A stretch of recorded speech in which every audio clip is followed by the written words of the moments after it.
Hey everyone, we are Gabriel Vargas Alejandra Luque. Natalia Diaz. and we will show you all of our CPS challenge experience, so please come along. So for the first step, which is clarification, we needed to understand the problem we were solving alongside all its components so we could have a clear vision. Since we had to develop this project from our houses due to the pandemic, we started by setting up an online brainstorming board for sharing all of our ideas. We started with 4 basic questions: how, when, where, and what. However, as we progressed, we figured out these questions weren't enough for our problem, so we started to come up with even more questions that could help us visualize the problem. And after all the ideas started coming together, we could finally come up with our vision.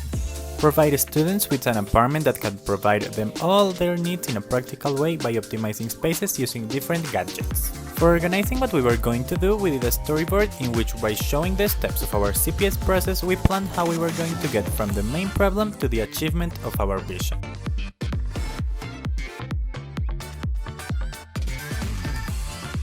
The next step is ideation, and for developing this step we continued using the sticky notes software for writing all of our ideas, and the board kept getting bigger and bigger. For this step we also asked a lot of our university friends what they thought an apartment needed and how we could use this space wisely. Finally, for this step we looked for inspiration in existing small apartments and took note on how they use technology for optimizing spaces. At this point, our vision became more specific and visual. Here's what we came out with. First, the apartment must have soundproof walls, as there will be all kinds of students living in the building. Loud, party-driven ones, as well as academic perfectionists. When it comes to the rooms, in order to keep the separation from study and rest, we made the floor of the bed area a little bit more elevated. This way, we save space by not including additional walls while keeping the spaces apart. We included cabinets under the bed to work as an additional closet or extra storage. The TV rotates itself so that it can be watched from the bed as well as from the studio. This way, the studio can quickly transform into a living room. The apartment will have a heating mechanism for those cold mornings when the student has to wake up extra early for class. There will be a customizable LED lights so that the student can choose their environment. These are also very trendy among Gen Zs. The bathroom also works as the laundry area. Here you will find a washing dryer machine. The studio area is right in front of the window so that the students receive as much natural light possible while studying. This area has a lot of space and storage. After all, the students will spend most of their time here. The kitchen is completely equipped and has a dishwasher and an air fryer to save cooking and cleaning time to the already busy student.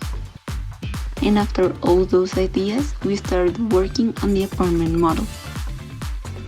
In this step, we began creating solutions by assembling the apartment model both physically and digitally. Physically, we started placing all of our ideas on the canvas and kept rearranging them onto the apartment to see how different ideas could work together.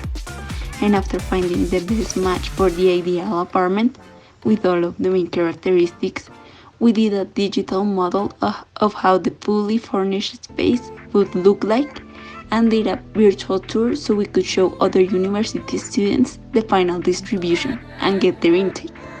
Here's what they said.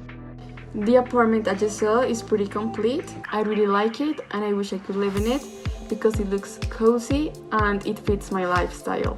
The place was just so charming, so lovely, so cozy, and I can just imagine everything fitting perfectly. It was beautiful. With all those positive intakes on our apartment, we could determine that the satisfaction, which was our main variable, was high and that we could go on with the current apartment model.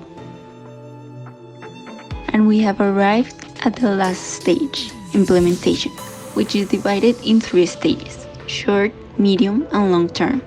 In the short term, we will meet up with the entrepreneur to show him both the physical and the digital model for the apartment, explaining how the space will be distributed and what gadgets will we use in order for saving space up. And we will make negotiations with the entrepreneur so the building starts as soon as possible. In medium term, we will go monthly to check how the construction of the apartments is going and check everything is going in the right direction so we can get our ideal apartment.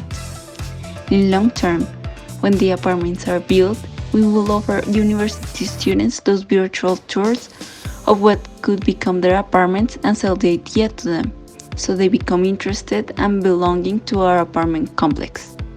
All these stages need to be done by all the team, and the engagement will ensure the success of achieving our vision and providing them with all of their needs in a practical way by optimizing spaces using different gadgets.